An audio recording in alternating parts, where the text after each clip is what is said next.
대한민국이 지금 어쩌면은 참 격동의 시간을 보내고 있습니다. 역사적으로 또 유례가 없는 대통령이 탄핵이 되었습니다.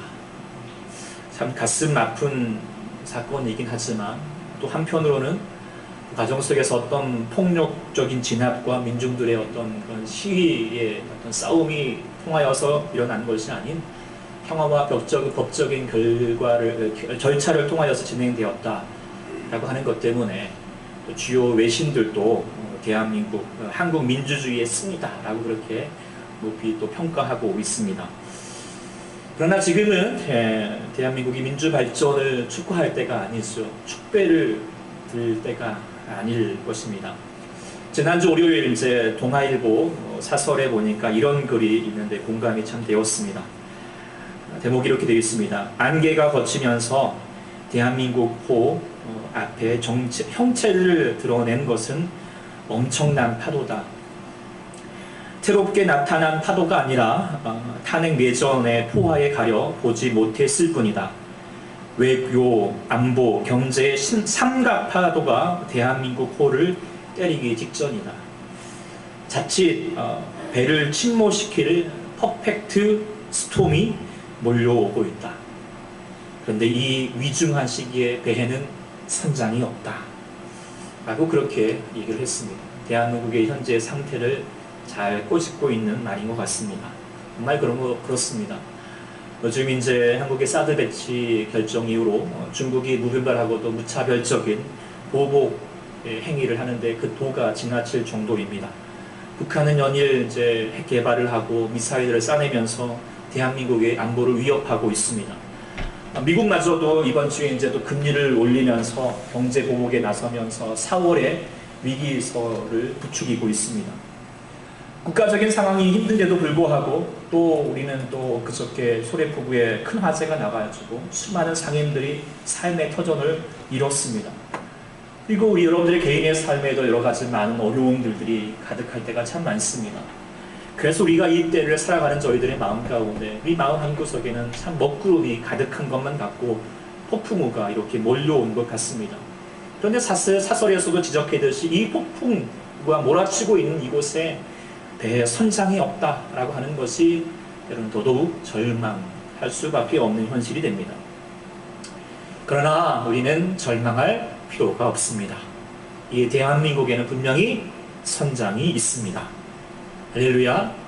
우리가 국가에서도 우리가 내국가에서도 고백하듯이 하나님은 누가 대한민국 누가 보호하십니까? 하나님이 보호하시고 하나님이 선장 되어 주신 줄 믿습니다. 대한민국 호의 이 선장은 대통령도 아니고요, 국민들도 아니라 우리 하나님이신 줄 믿습니다.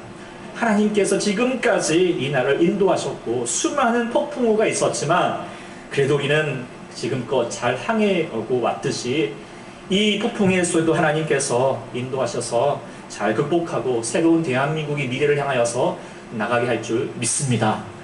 그런데 우리가 그러기 위해서는 먼저 믿는 자들이 우리나라의 선장은 바로 하나님이시다 라고 하는 사실들을 인정하면서 우리가 더욱더 기도해야 하는 자들이 되어야 할 줄 믿습니다.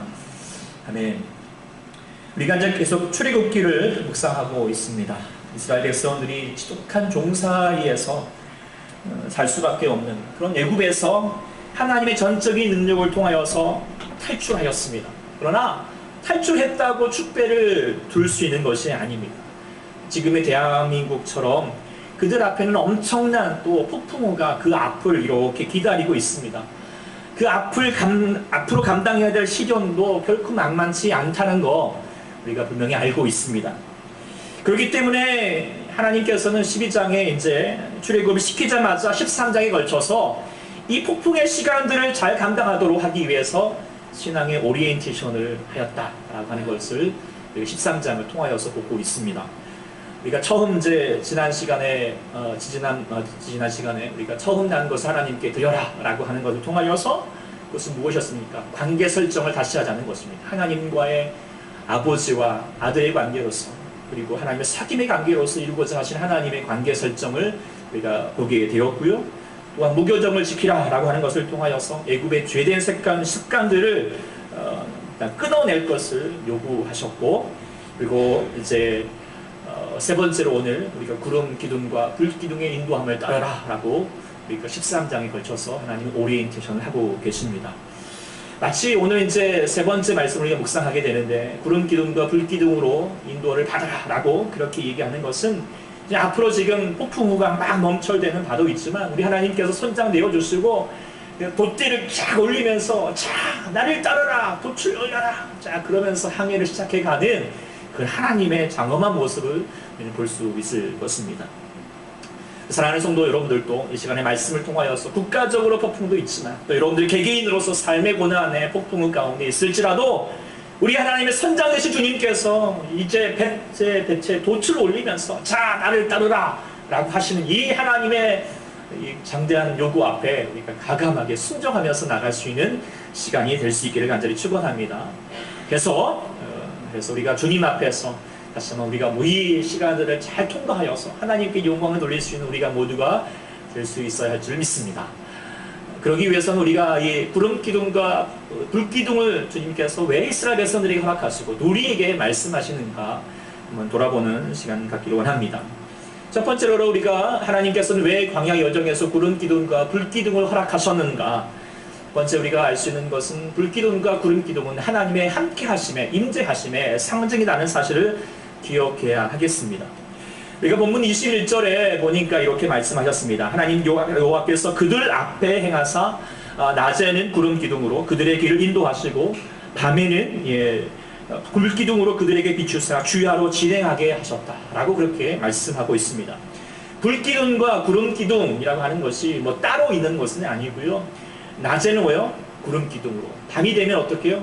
불 기둥으로 이렇게 이제 인도하고 있는 거죠. 그러면서 이렇게 앞서 이스라엘 백성들을 인도해 가고 있습니다. 근데 이렇게 하나님께서 불 기둥과 구름 기둥을 허락하신 이유는 자신의 존재 지금 있다라고 하는 것을 상징적으로 나타내고자 하심이죠. 왜냐하면 지금까지 이스라엘 백성들은 약 400년 동안이나 하나님을 계시는지 제대로 몰랐습니다. 지독한 종살이 고통 가운데 있으면서 하나님 가운데 있어도 하나님은 안 계신 것만 같았습니다. 그런데 우리가 지난 우리가 말씀을 통하여서 아는 것처럼 하나님은 계셨습니까? 안 계셨습니까? 다 계셨습니다. 그들이 고통하고 있을 때에도 고통 소리를 듣고 보고 듣고 나섰다라고는 되어 있습니다. 그리고 주님께서 그들을 구원하시고자 또한 준비하셨던 주님을 우리가 알게 됩니다. 그런데 이렇게 하나님은 계셨음에도 불구하고 이스라엘 백성들이 절망할 수밖에 없었던 것은 눈에 안 보이기 때문에, 그래서 눈에 보이지 않는다라고 하는 이유 때문이라도 하나님께 절망하고 또 하나님을 찾지도 않았습니다. 그러나 이제 하나님께서 구름 기둥과 불 기둥으로 자신의 임재하심을 인간의 시각으로 체험할 수 있도록 자, 이 광야에서도 하나님께서 불 기둥과 구름 기둥을 인도하고 있다 보여주셨다는 것이죠. 그걸 통하여서 뭐예요? 광야 가운데 있을지라도 하나님 보면서 구름 기둥과 불 기둥을 보면서 하나님 여기 있다라고 하는 것을 이렇게 확신하게 되는 것이죠. 이것이 참 큰 힘이 됩니다. 그러니까 이제 아이들이 이렇게 이제 놀이터에서 막 놀고 있으면 막 되게 신나게 놀면서 시도도 타고 미끄럼도 타고 막 그렇습니다. 근데 이제 이 아이가 놀고 있는 그 놀이터에는 한쪽에는 꼭 이런 분이 계시죠. 네. 뭐 하시죠? 이렇게 엄마들이 옆에서 그냥 뭐 핸드폰 하시면서 특정인은 아니고 그냥 인터넷 나와 있으니까 올려놓은 거예요. 하여튼 이런 분이 꼭 계시잖아요. 그리고 이 아이들은 어떻게 하죠? 열심히 놀다가도 엄마가 있는지 없는지를 항상 확인을 하고 엄마가 있으면 또 신나게 또 놉니다. 그런데 만일에 돌아봤는데 엄마가 없어요. 여기 계셔야 되는데 엄마가 안 계셔요. 그럼 어떻게 되죠? 이제는 이제 이게 놀 수가 없어요. 이제는 뭐 엄마를 찾기 시작합니다. 엄마를 부르는데도 엄마가 나타나지 않아요. 그러면 이제 그때 울기 시작하면서 이제 뭐 불안에 떨기 시작합니다. 그러다가 엄마가 다시 이제 어디 잠깐 갔다가 다시 돌아오면 엄마 보면 막 안겨가지고 한참 울다가 다시 또 이렇게 놀이터에 돌아가게 되는 거. 이게 이제 우리가 흔히 볼 수 있는 모습들 아닙니까? 근데 이걸 보면서 존재의 힘이라는 것을 이렇게 저는 이렇게 생각하게 됩니다. 엄마가 뭘 하고 있죠? 아무것도 안 해요. 네, 아이한테 아무것도 안 합니다. 그냥 뭐 본인 그냥 딱 앉아 있을 뿐입니다. 그러나 함께 있다라고 하는 그것만으로도 이 아이에게는 얼마나 큰 힘이 되는 줄 모릅니다. 이게 바로 존재의 힘이다라는 것을 깨닫게 됩니다. 바로 이 하나님의 귀한 존재의 힘을 누릴 수 있는 여러분 될 수 있기를 간절히 소망합니다. 그런데 이 말씀을 묵상하면서 그렇습니다. 우리가 존재의 힘을 갖는 것 참 중요한데, 이 존재의 힘을 갖는 것은 그 존재가 있느냐 없느냐라고 하는 것도 참 중요하겠지만, 그보다 더 중요한 게 뭐냐면 그 존재가 존재하는 것을 인정하느냐 안 하느냐가 더 중요한 것 같습니다. 그렇죠? 무슨 뜻인지 알겠어요? 네. 그 대표적인 예가 이제 예수님 그 제자들과 함께 갈릴리 바닷가를 건너갈 때 예수님께서 피곤하셔서 배의 고물에 주무셨습니다. 근데 이제 제자들이 한참 이렇게 배를 타고 가는데 한 가운데에서 폭풍우를 만났잖아요. 폭풍우가 몰아치니까 그때부터 이제 열심히 배를 쥐었지만 이게 폭풍우가 잔잔하지가 않습니다. 예를 썼으면 안 되니까 점점 파도는 거세지니까 그때부터 불안하기 시작한 겁니다. 그래서 막 무서워하면서 어쩔 줄 모르는 거예요. 살기 위해서 발버둥을 치고 있습니다. 그러다가 문득 깨달았습니다. 누가 있죠? 예수님이 계시다는 거예요. 그러니까 예수님을 찾아서 예수님을 깨워서 예수님을 깨웠던 예수님이 폭풍을 잔잔시키는 것을 보게 되었던 광경을 우리 복음서에서 통하여서 알고 있습니다. 이 사실을 통하여서 우리가 무엇을 알고 있습니까? 계심에도 분명히 계심에도 불구하고 계심을 인지하지 못하면 두려울 수밖에 없고요. 계심을 알면 그 계심을 통하여서 어떻게 해요? 큰 역사에 이르게 된다는 것이죠. 그 반대적인 사건이 사도 바울이 그가 죄수의 신분으로 로마에 향하여서 나아가는 여정을 갖게 되었습니다. 자, 그런데 갑자기 큰 파도가 쳤습니다. 아마 갈릴리의 그 파도보다 더한 파도여서 이름이 지어졌습니다. 유라굴로라고 하는 그런 태풍의 이름까지, 퍼펙트 스톰 같아요. 그런 이름까지 지어졌습니다. 자, 그때에 사람들이 벌벌 떱니다. 죽겠다고, 언제 죽을지 모르겠다. 그렇게 야단 법석입니다. 그런데 사도 바울은 어땠습니까? 태어납니다. 그냥 이렇게 불안하지 않습니다. 왜 그랬을까요? 하나님의 약속을 믿기 때문에. 지금도 하나님이 함께 하신다. 분명히 사람들은 지금 안 계신 것 같지만 하나님은 바울의 믿음은 뭐예요? 하나님이 계시다라고 하는 믿음을 갖고 있었던 것이죠. 바로 그래서 하나님의 눈에 보이냐 안 보이냐가 중요한 것이 아니라 우리 마음 가운데 하나님이 계시냐 안 계시냐, 지금도 우리와 함께 하시느냐 안 하시냐라고 하는 것을, 그것을 믿는 것이 더 중요한 줄 믿습니다. 왜 하나님 지금도 여러분과 함께 계실 줄 믿습니다. 네. 그런데 수많은 사람들이 하나님 없다 하는 거예요. 어디 계시냐 하는 겁니다. 답답합니다. 그러나 그들이 없다 하면 없습니다. 없는 거예요. 그들에게는 없는 거예요. 그러나 있다 하면 있습니다. 네. 그리고 더 중요한 것은 뭐냐면 없다 하면 그 하나님의 존재의 힘을 누릴 수가 없어요. 그러나 있다 하는 여러분들에게는 바로 그 하나님의 존재의 힘을 누리게 되는 줄 믿습니다. 이게 큰 은혜이지 않습니까?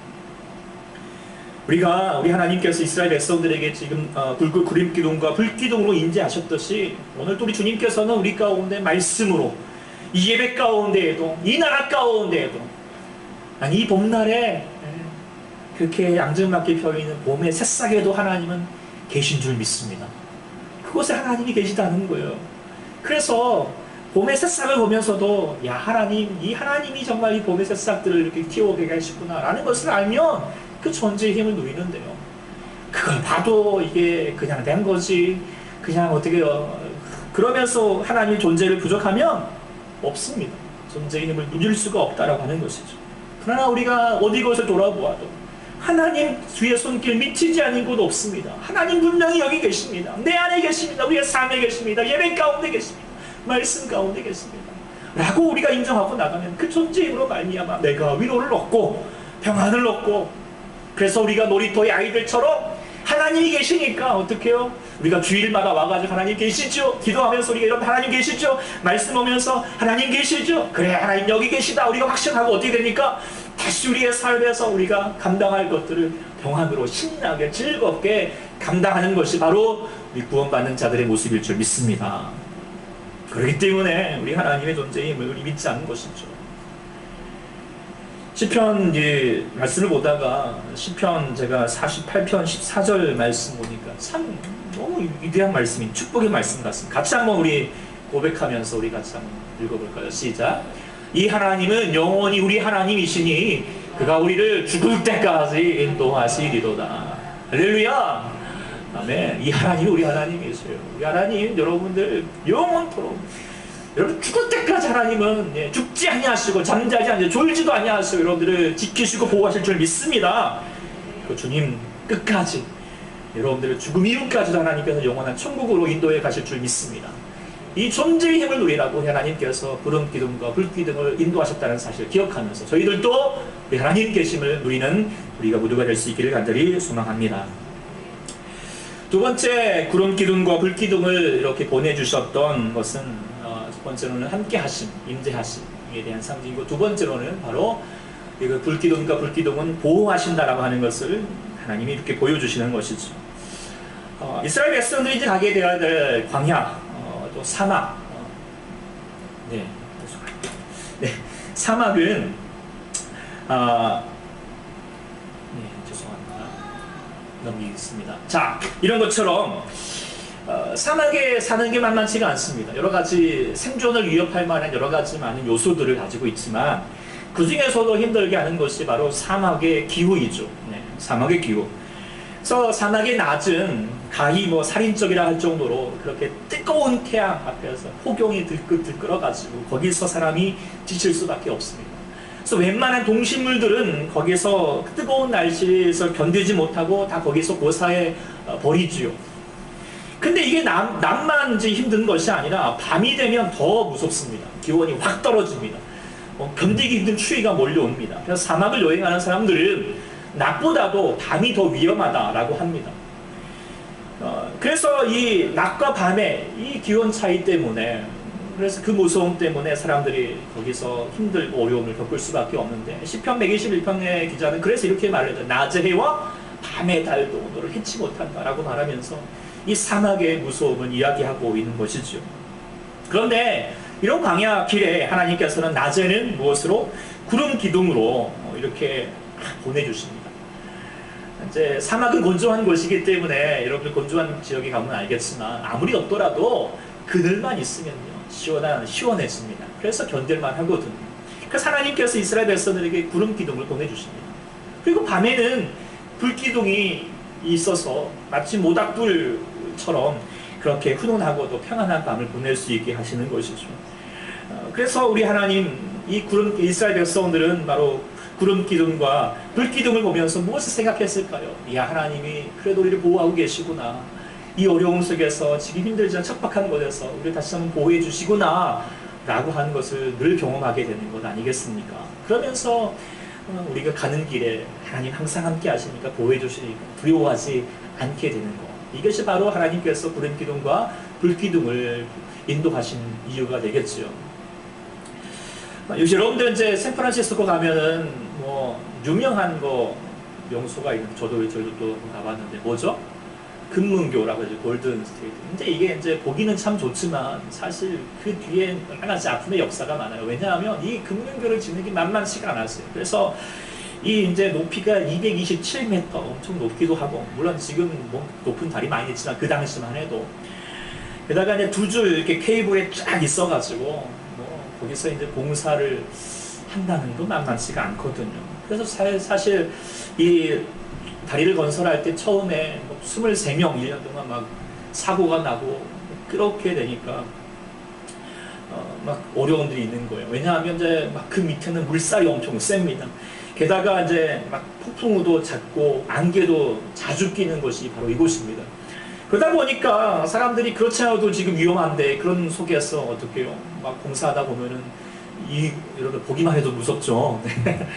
그래서 막 떨어져서 그런 사고들이 막 빈번하게 된 것이죠. 그러니까 사람들이 막 이제 하려고 하지 않은 겁니다. 그러다가 이제 이 공사 이제 감당했던 사람이 어떻게 하면 좋을까 하다가 국리 곁에 했던 것이 이 공사하는 현장 밑에다가 그물망을 계속 설치했던 거예요. 지금은 많이 그렇지만 그때에는 획기적인 것이었대요. 그래서 그물망을 설치했던 거예요. 그러고 났더니 이제 정말 이렇게 혹시 떨어지더라도 이렇게 이제 사고가 일어나지 않게 되기도 하였지만 더 중요한 건 뭐냐면 이러고 났더니 그 전에는 공사가 되게 더뎠는데 그 뒤에 약 한 20% 이상 더 빨리 진척이 되더라는 거예요. 왜 그랬을까요? 여전히 다리 공사는 막 무섭고 현장 그렇죠. 물살은 막 맞아서 양계는 끼죠. 현장 상황은 바꿔진 게 없어요. 그런데 뭐예요? 마음 가운데 사람들이 마음 가운데 두려움이 사라진 거죠. 그래서 떨어지더라도 내가 죽지는 않는다 라고 하는 그런 마음이 드니까, 믿음이 드니까 더 이런 무서운 현장도 나아갈 수 있게 되더라는 것이죠. 이걸 통하여서 우리가 무엇을 알게 됩니까? 예. 사람이라는 존재는 외부의 두려운 어떤 적 이전에 사실 우리에게 더 중요한 적이 있죠. 미리 겁을 내고 있는 내 자신이 더 우리의 삶에 두려운 적이 될 수 있다라고 하는 사실을 깨닫게 됩니다. 그런데 우리가 예수님을 믿는 우리들은 이런 두려움, 이런 내면의 적에서 우리는 해방되어야 할 줄 믿습니다. 할렐루야. 다윗도 그 광야의 길을 걸어갔습니다. 정말 여러 가지 많은 사막에 음침한 골짜기 있을지라도 해를 두려워하지 않을 것은 뭐예요? 주의 지팡이와 막대기가 나를 안위해 주시고 보호해 주신다라고 하는 믿음이 있기 때문에 그는요 결코 절망하지 않고 나아갔습니다. 그래서 골리앗 앞에서도 자신을 죽이려고 싸우는 사울 앞에서도 절망하지 않고 하나님의 길을 향하여서 담대하게 전진해 나갈 수 있었습니다. 우리의 삶도 마찬가지겠지요. 네. 우리의 삶도 우리가 살아가는 이 땅의 삶이 뭐 다윗처럼, 아니 우리 여러분들 우리가 이 출애굽기의 이스라엘 백성들처럼 사막과 같습니다. 어딜 둘러보아도 우리에게 참된 기쁨을 주는 것도 없고 늘 환난의 그런 모래바람이 늘 불어닥치고 있는 것 같습니다. 뜨거운 태양빛과 뜨거운 또 차가운 또 밤바람처럼 우리의 삶이 얼마나 춥게도 하고 뜨겁게도 하고 하는 것이 많은지 모릅니다. 또한 그것뿐입니까? 우리를 괴롭히는 그런 독사와 정갈 같은 존재들이, 악한 세력들이 얼마나 많이 있습니까? 없는 말로 우리를 악하게 막 괴롭히고 상처 입히고, 그래서 우리가 분노가 나고 다투게 하고 하는 여러 가지 악한 세력들이 있습니다. 그래서 정갈이 와서 물고 독사가 물면 독이 온몸에 퍼지듯이 우리 마음에도 다시 그것이 독이 퍼져가지고 우리 마음 가운데 부정적인 생각들이 집어넣고, 그래서 우리는 염려하고 근심하고 화가 나고 분노하고, 그러면서 우리 마음들이 짓밟힐 때가 참 많이 있습니다. 그러나 우리가 아무리 힘들고 어려운 길을 걸지라도 우리가 두려워하지 않을 것을, 그럼에도 불구하고 우리 하나님이 함께 하시고 우리의 피난처가 되어주시고 환난 날에 만날 큰 도움이 되시는 바로 주님이 계시다는 사실을 믿으며 우리가 담대하게 이 사막과 같은 곳을 통과해 갈 줄 믿습니다. 우리 하나님께서 이스라엘 백성들에게 구름 기둥과 물 기둥을 보내주셨던 것처럼 오늘 광야의 길을 걸어가는 여러분들 가운데 하나님께서는 끝까지 여러분들을 보호해 주시는 거예요. 믿으십니까? 물론 잠깐 어려움도 있겠고 고난도 있겠지만, 그러나 여러분들 하나님 결코 여러분들을 그런 허망한 곳에 그런 죽음의 길로 하나님 인도하지 않을 것입니다. 하나님 보호해 주시고 여러분의 삶의 터전도, 여러분의 자녀도, 여러분이 거하는 모든 곳에서 하나님 믿고 의지하며 나가면 하나님께 반드시 보호해 주실 줄 믿습니다. 그러니 여러분 두려워하지 마시고 전진해 나가시는 여러분이 될 수 있기를 간절히 축원합니다. 세 번째로 불기둥과 불기둥의 의미가 무엇일까요? 그것은 하나님의 인도하심을 상징하고 있습니다. 사막에 여행하는데 위험한 것은 이제 낮의 해와 밤의 달, 그것만 있는 것이 아니라 사막에 여행하기 힘든 것은 그 중에 하나가 바로 길이 없기 때문에, 길이 없습니다. 사막의 모래바람이 한번 이렇게 지나가고 나면 잠시 생겼던 길도 어떻게 해요? 다 순식간에 모래에 묻혀버리게 됩니다. 그래서 어제 갔던 길도 흔적도 없이 그냥 사라져 버려가지고 내가 어디로 왔는지 어디로 가야 되는지 분간할 수 없게 되는 것이 바로 사막입니다. 그래서 거기서 헤매일 수밖에 없게 되고, 그러면서 낮의 무더위와 밤의 추위 속에서 정신마저도 혼미해지면서 자신도 모르게 신기루와 같은 환영을 보게 되죠. 그래가지고 잡힐 듯 잡힐지 않은 그 신기를 쫓아나가다가 어떻게 해요? 결국에는 죽음을 맞이하게 되는 것이 바로 이 사막입니다. 인생의 사막 같지 않습니까? 막 어디로 가야 될지 알지도 모르겠고, 이 길이 맞는가, 돌아온 길도 내가 어떻게 돌아왔는지 살아왔는지도 모르겠고, 앞으로는 더더욱 어떻게 가야 될지 더욱더 암담할 때가 참 많습니다. 그래서 길 가다가 이 길이 아닌가 비요 라고 할 때가 참 많이 있고, 그래서 도대체 이 어디로 가야 될지 막막할 때가 참 많이 있습니다. 또 수많은 사람들이 많은 신기를 쫓아서 다닙니다. 특별히 돈이라고 하는 신기를 쫓아다니면서 이것 잡으면 될 것 같다고 열심히 쫓아가면 어떻게 되죠? 잡혀요? 절대 안 잡힙니다. 더 많이 잡아야 될 거고 더 많이 잡다가 나중에 어떻게 해요? 죽음을 맞이하게 되는 경우들이 얼마나 많이 있습니까? 그러나 이 사막과 같은 인생길에서 우리 하나님은 구름기둥과 불기둥을 앞세워 주셔서 우리가 어디로 가야 할지 하나님께서 평안하게 주님께서 우리를 인도해 주실 줄 믿습니다. 근데 중요한 건 뭐냐면 그 하나님의 인도하심, 불기둥과 구름기둥으로 인도해 가실 때 우리는 절대적으로 그 인도하심을 신뢰해야 한다라고 하는 과제가 있습니다. 오늘 본문 17절에 보면 이스라엘 백성들이 가야 할 목적지가 이 가나안 땅을 가는 거잖아요. 근데 이 가나안 땅에 가는데 더 가깝고도 쉬운 길이 있다라고 이렇게 분명히 얘기했어요. 17절에 보니까 바로가 백성들을 보낸 후에 이스라엘 북슬레셋 사람의 땅의 길은 가까울지라도 블레셋 사람의 뜻, 땅의 길, 이제 여기 이 길인데 해변길이라고 보통 이렇게 학자들이 얘기해요. 이 해변길로 따라서 이렇게 가는 길이 사실 더 가깝습니다. 빨리 가면 40이면 좋게 갈 수 있는 길입니다. 그런데 이 길로 인도하지 않습니다.